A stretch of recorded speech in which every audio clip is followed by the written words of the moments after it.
Le traditionnel Conseil des ministres s'est tenu ce 2 octobre et s'est penché sur plusieurs dossiers. L'exécutif souhaite la révision de la Constitution à travers l'adoption d'un avant-projet de loi. Le Conseil a également décidé de l'interdiction totale des emballages et sachets plastiques au Burkina Faso et pour rendre effectif le régime de prévention et réparation des risques professionnels applicables aux agents de la fonction publique, aux militaires et aux magistrats, l'exécutif décide de l'opérationnalisation du comité de santé mis en place depuis 2006. Retour sur les grandes décisions avec Moussaki.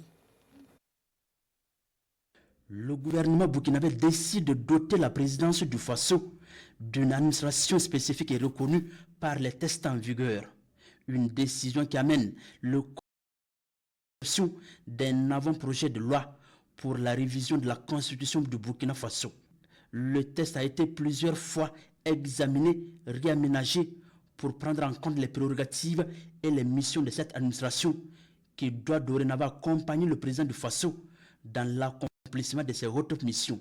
Le réaménagement de fonds qui a nécessité que ce projet de loi soit retiré et repassé par le Conseil des ministres consacre l'article 36 de la Constitution qui est consacré au président du Faso qui comporte le titre 3 de notre Constitution.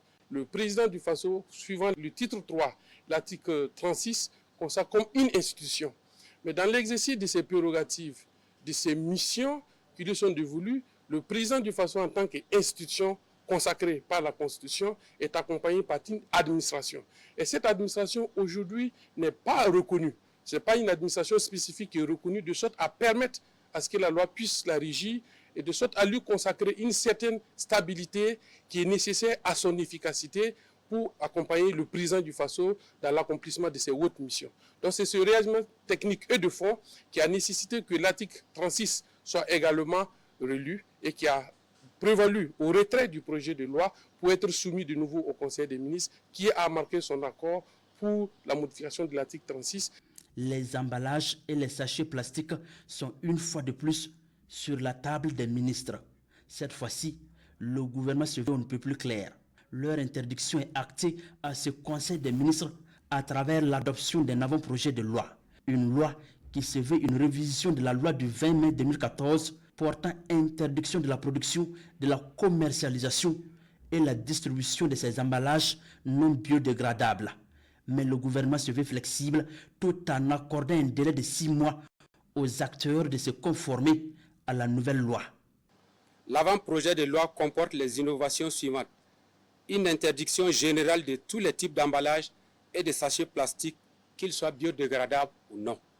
Une interdiction de tous les emballages et sachets plastiques à usage unique ou encore jetables. Une hausse du quantum des peines par rapport à celle prévue par la loi en vigueur. Il est aussi interdit le brûlage des emballages et sachets en plastique. Les risques professionnels, un véritable problème dans l'administration publique burkinabé. Au regard de la situation, le Conseil des ministres passe à une vitesse supérieure pour l'opérationnalisation du comité de santé mis en place depuis 2006. L'exécutif burkinabé adopte un décret pour sa composition, son organisation et son fonctionnement. Donc on a statué et puis arrêté la composition qui va passer désormais de 14 personnes à 7 personnes. C'est le médecin de la Carrefour, c'est le médecin soignant de l'intéressé lui-même, c'est un représentant du ministère de la fonction publique, un représentant de la direction des ressources humaines de l'institution à laquelle appartient l'intéressé, c'est un représentant du ministère de la Défense, c'est un représentant de la présidence du Faso qui vont statuer pour analyser, véritablement voir, même si la maladie n'est pas cartographiée dans le tableau des maladies, est-ce que ce n'est pas une maladie professionnelle? Et l'autre élément qu'il faut prendre en compte, c'est le temps pour statuer. En principe, le ministre, dès lors qu'il est touché, il a 1 semaine, ça veut dire 7 jours, pour toucher la Carrefour et mettre le processus en branle et convoquer ce comité de santé. Pour une bonne opérationnalisation du comité de santé, les membres jadis 14 sont réduits à 7 ans. Le processus pour enclencher un dossier passe d'1 mois à 2 semaines. Des décisions qui permettent au comité de santé de bien traiter les dossiers soumis.